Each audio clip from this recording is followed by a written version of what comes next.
would ever crash an audition. That's just, I'm a professional actor. I can't possibly do something like that. What's the address? And of course I went. I have no idea why. And of course I'm very late. And I parked my car and I walk in the door and I walk in the door and it's like there's the camera on the way out and there's the producer on the way out. And I said, "Oh, can I read for this?" And he looks at his watch and goes, "Oh man, all right, okay, all right, come on in. You're an Italian plumber from Brooklyn, okay? Now, you're this character, and he's never had a voice before. We want him to have a voice, but you're going to do this with this real-time animation system with contacts glued to your face. So when you talk, and you go, 'Hello, my name is Mario,' that's going to make this animation go in real time. At least that's our idea. But that's what they're working on in LA. We have no idea if it's going to work or not, but if it doesn't work, you got to talk all day. So just make up a voice, make up a video game, start talking, and whenever you stop talking, that's your audition. And I thought, okay, Italian plumber from Brooklyn. Hey, how you doing? I'm under your sink, don't bother me, I'm working here, get out of my face, But not to mention the images that one conjures up when you think of a plumber, doing that work, and I thought, that wouldn't, what if there are kids involved? I want to make something that's nicer and more friendly and, something. And by just great luck, I had played Gremio in Taming of the Shrew a few years before. Gremio was a nice Italian guy. Talk like it is, oldest man in the world sort of thing, makeup, wrinkle your face, makeup. So I'm thinking maybe something younger, more interesting. But video games, I don't know anything about video games. I had played in college Pong. Which didn't have as many characters in it. I played Space Invaders. That was sort of like that was a lot. I played Tank with my friend. And I wasn't very good at Tank. I always lost, And those are the days when you go, and it shoots and you have to wait till the bullet ends before you can shoot another.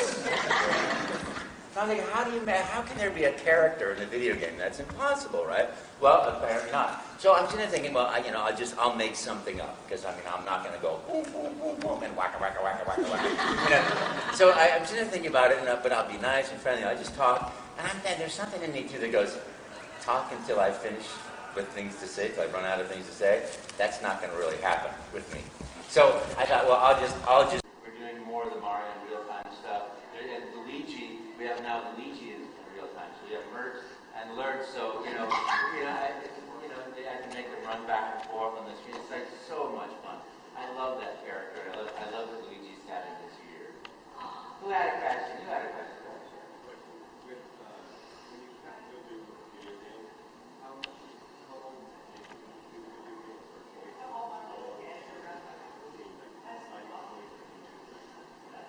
So how long is it to do that? The thing about the video game is it's years in the making. Because like a film, the whole thing has to be in the can when you go. The options that have the three-dimensional world where you turn that way, where you go, there has to be something there. So, and I'm always so grateful for this because I really do so little of the work in the game and so much for years. And then people are at the office 6 and 7 days a week in Japan when the creative crunch is coming and they're working until the last train leaves, and they run out the door to get the last train because it's so complicated. There's so much in it, in the sense of the artistry and the vision, the plot line, the drive, the characters. What character's going to be in there? Why? What are they going to do? What are they going to face? How are they going to face it? What's the way to lose? What's the way to win? There's just so much. It's like years in the going.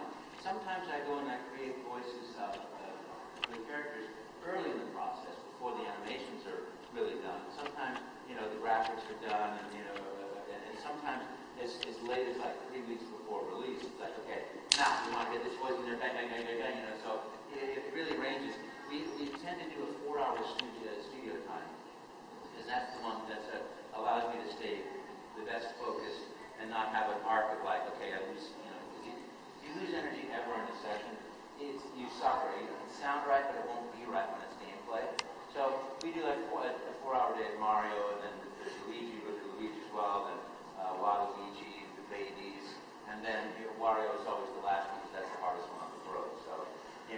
And I don't know how the guy who does Bowser can do it for 4 hours. You know, there it is. He does it, you know, and it's great. I just love the character. Yeah, but let me try to find you there. But I think the management is intended to give me a copy that, yes, they do. Yeah, they do.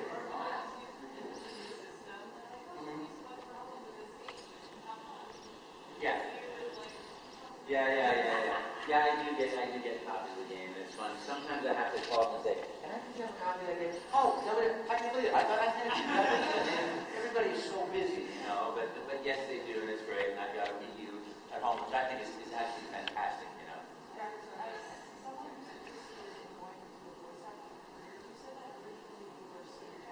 Yeah.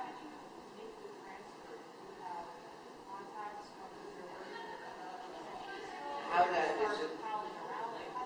so the question is how did I become a voiceover actor? I was a regular actor before, a theater actor, and then, so I quit theater acting, and a friend of mine calls up and says, hey, do you want to do a corporate video? And I said, sure, what's a corporate video? It's live acting, but, you know, it's a video, but for a corporation. Oh, okay. You know, so I went and I auditioned, and I got the first, 10 that I did, and I went, wow, that takes better than a week in the theater to do a day, you know, it's like really good quality work, really fun. So I started doing that, and then I got hired to do a commercial of the, in the American Gothic painting, you know, where the husband and his wife with the pitchfork. So I'm doing that, and the producer goes, great, that's great. Do you do voiceover? And I said, sure, what's that? He goes, well, here's a copy of the script, I want you to just read this, and it should be in the 10 seconds or something like that. I can't remember. And I looked at it and I said, fortune to buy hardware, the right item at the right price, right now. He goes, I said, like that? He goes, perfect, do it again. I'm going to have insurance. Right. You know, I did it again. And it's like, oh, look, here's another paycheck. Wow, I'm a voiceover actor. It's not always that simple. You know, because all acting is of the same truth. And so, you know, I think read Stanislavski, you know, because that sort of artistry is an understanding of humanity. And in understanding humanity, understanding ourselves, you know, metaphysics, or however you want to do that, I think it all sort of adds together of learning about characters. Watch cartoons and animations, you know, see that somebody with a big jaw, you know, and just watch and start doing and imitating that sort of thing. Always looking for the truth of the character, you know, because any sort of acting will do that, whether it's film acting, where the camera is this, you know, your head is that big. Well, if you think something, you've done enough. If you try to show it, you've amped it up. Whereas in television, you need to kind of show it, but in a minimal way. In the theater, you can't go, oh, that's a great little apple. You know, you've got to show the apple, do it. So it's all the same truth, but it's in question of size. And then, you know, in a cartoon, apple, you know, it's got to be bigger. You know, so, you know, take acting classes to community college and that sort of thing.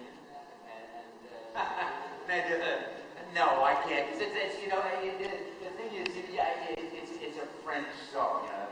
No, because I can't Mario. So when I do a version, I go, oh, happy birthday to you. You know, I do it like that. So I got happy birthday. It's I can't, you know, knock the top of my head off.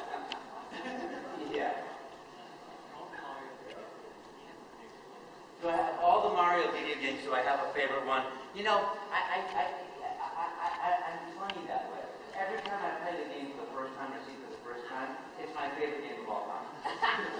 That said, the first time I saw Super Mario Bros. 3D, I was just like, oh my goodness. And I think that, you know, Super Mario 3D World is going to be the same thing with that, you know, the kitty cat. It's just going to, it's like, oh my gosh. You know, I know that will be my favorite game of all time until the creative teams at Nintendo come up with the next thing, like Galaxy was like, I thought, how you can't get better than Galaxy with a great game. But then I thought back into Mario 64, it's like, that's the most amazing game ever. You know, so thank you. Go ahead. Would you mind finishing us up with something like from Mario and also that one all your part like that you did that one Gamerspawn interview? Where was that? How was that? You basically said, I don't know, like follow your heart, follow your dreams or something like that. I just don't remember. I don't remember because I do follow your heart, enjoy your dreams, and be happy. Woohoo! Oh yeah, and don't forget, listen to the princess. Yahoo!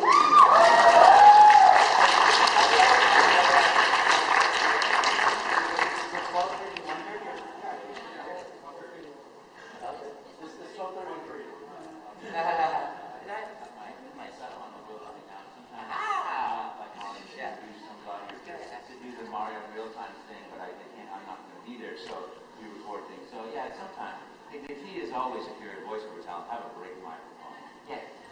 Can you sushi and you want that food tonight? Oh, spaghetti or sushi?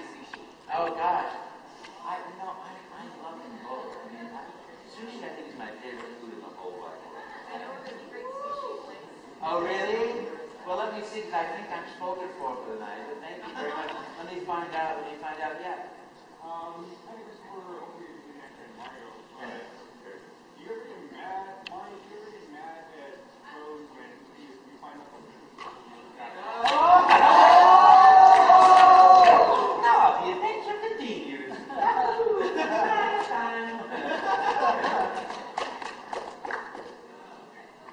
Oh, okay. So I guess that's it. Thank you all very much.